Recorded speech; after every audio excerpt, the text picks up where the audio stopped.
சென்னை சோழிங்கநல்லூர் தொகுதிக்குட்பட்ட பரங்கிமலை தெற்கு ஒன்றிய தலைமை அலுவலகம் திறப்பு விழா நடைபெற்றது.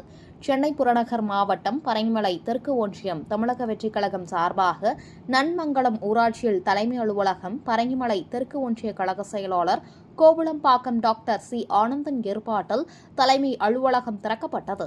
இந்த அலுவலகத்தை திறந்து வைத்து ஏழை எளிய மக்களுக்கு நலத்திட்ட உதவிகளும் அன்னதானம் வழங்கிட சென்னை பெருநகர் மாவட்ட கழக செயலாளர், சோழிங்கநல்லூர் சட்டமன்ற உறுப்பினர் ஈசிஆர் சரவணன் கலந்து கொண்டு இந்த அலுவலகத்தை திறந்து வைத்து பெண்களுக்கு புடவையும் 500 பேருக்கு அன்னதானமும் வழங்கப்பட்டது.